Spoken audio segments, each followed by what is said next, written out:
I know for a while I haven't been watching anything that's really counted towards the challenge, but this time I'm getting back on track. This time we've got Unfriended from 2014. And it's honestly one of the few really creative ways of doing found footage that I've seen. This is all about basically people getting together on Skype and just talking, but there's someone else there that doesn't seem to have a username or a profile picture. They weren't invited, they weren't called, and then when they try to get this person out of the call, they can't seem to do it. So they really weren't sure what to do. And then their conversations start getting darker and darker, and certain things begin happening. Certain things get uploaded that are really embarrassing or humiliating. And eventually they find out that whoever this person is, they are somehow just controlling everyone's computers and their accounts. It has some kind of crazy powers. But as time goes on, they find out that this has a connection to a former friend of theirs who had committed suicide.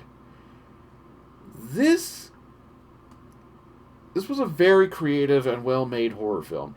Some people are not going to be a fan because it is found footage. Found footage?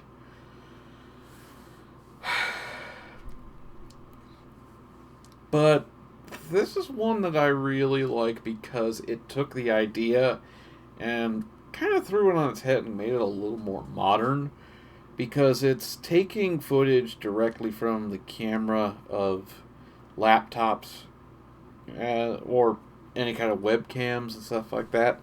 So the cameras are mostly still and fixed in their position. There are some things like technical glitches that kind of help add a little bit to the feel and style of the film. You'll understand if you watch it. The audio actually isn't too bad because everyone's trying to communicate well with each other and be seen, so they're putting more effort into it, which is why it looks better and sounds better, but is still believable. So it doesn't violate that feel that you're supposed to get with found footage. It's really staying hard into that. But there are probably some people who would prefer the dirtier, grainier footage, the handheld cameras, and the bad audio and all that stuff because it feels more authentic. But I think that this is really good. And one of the other things that people will be complaining about quite a bit is that there are terrible people who you don't realize it at first that they're terrible. It's as the movie goes on you realize these are despicable people we are with. And I can understand why you wouldn't want to watch a movie where it's basically a whole bunch of awful people that really don't deserve the kind of freedom and abilities that they've been given, like being on social media and tormenting someone till they commit suicide. But in all honesty, we've got plenty of horror films where innocent people are being killed for no good reason. It's kind of refreshing to get the bad ones into a movie and take care of them. And there's not enough movies where that's been happening. It's personal preference. I don't mind seeing bad people have bad things done to them.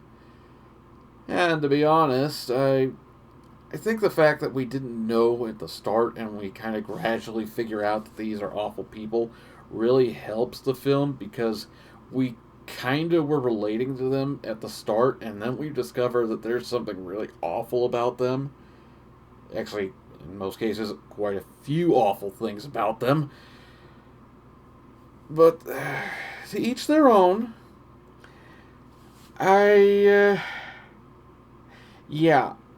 the editing in this must have been monstrous because it's all taking place on that one computer screen, and getting all of the different windows and the commands and such to all line up in this, to edit these menus and drop downs and all that. Ooh, I do not envy the person that had to clean up that mess in post production. But it was really well done, and it's played off as one continuous hour and a half long event, which, again, not something you see a lot in found footage, because normally they stop recording and then begin recording a different day, the next morning, that sort of stuff. It's pieced together. This feels more like a fluid event.